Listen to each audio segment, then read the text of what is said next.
Hey everyone, I'm David Hampton, and today I'll be giving a speech about universal basic income.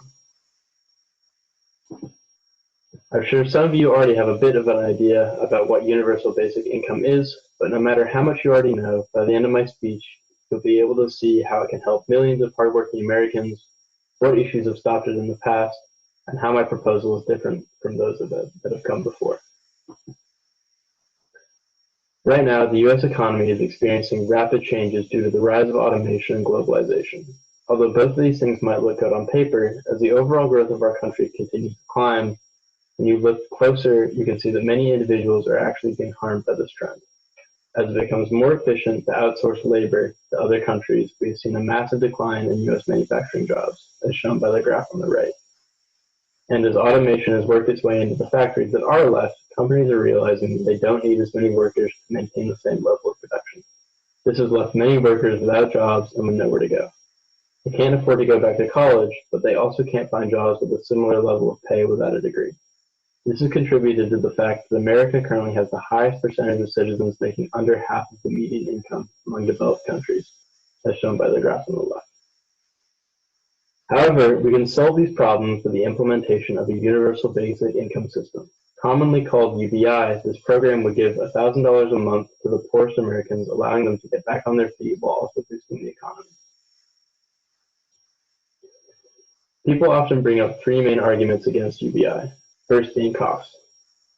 If you wanted to pay every working-age American $1,000 a month, it would end up costing the government $2.14 trillion every year. At the moment, this figure would triple the U.S. deficit budget. The second reason is something that experts call a reduction in the rate of labor force participation. Basically, what this means is if people are going to be given money every month without having to do anything, are they even going to go out and look for jobs? If less people are working, then there will be less income and in turn less taxes for the government. And if we get to a point where the government is seeing less tax income while also spending all of this extra money on its citizens, the effects on our economy can be disastrous. However, no one on either side of the argument knows exactly what the effects are going to be, so it's hard to say. The third reason is much more of a philosophical one. Many of us know that this sense of rugged individualism, or the idea that one should be able to pull themselves up by their bootstraps, is central to the American identity. Government handouts are often seen as only for the lazy or weak, and any hardworking person should be able to make it just fine without them. This is a big reason why many UBI programs have failed in the past. People just aren't okay with voting for a bill that takes their tax money and gives it to those who are deemed lazy.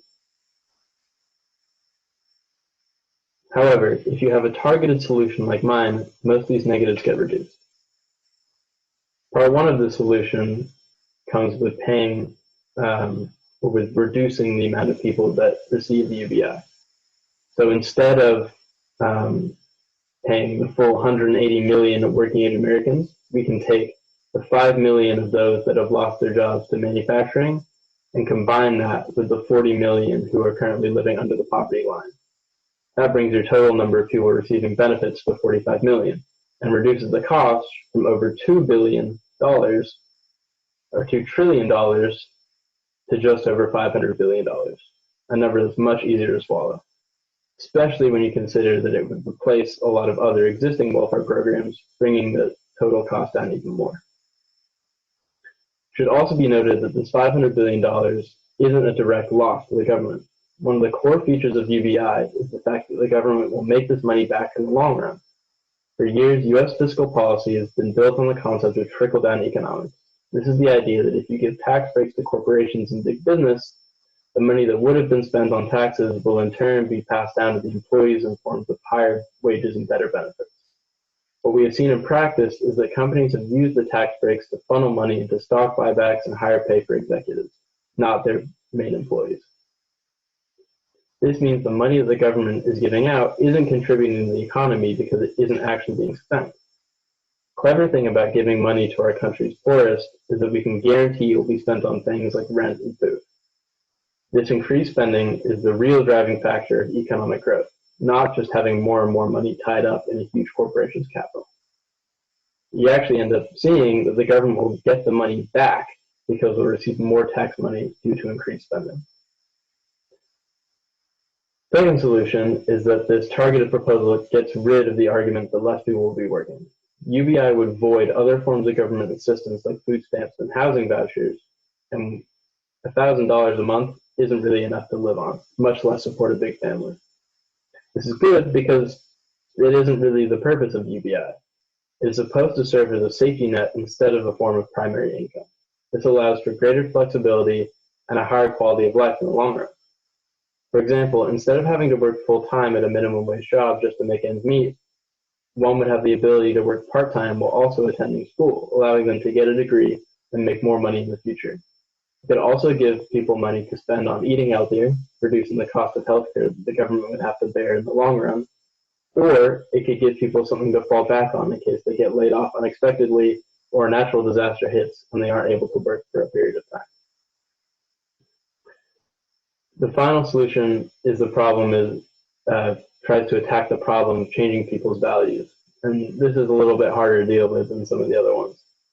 Although, I think that if we implement this problem on a small scale across the country, maybe at the county level, I think that once people start to see the positive benefits of UBI, they'll come around to it, and we could end up, giving people a change of heart and stand a better chance of getting the system passed nationwide.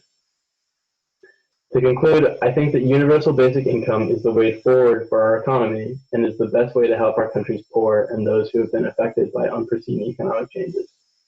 Although there are issues of having blanket implementation, having a targeted program means that we will see all the positive and the negative aspects will be significantly reduced. Thank you for listening.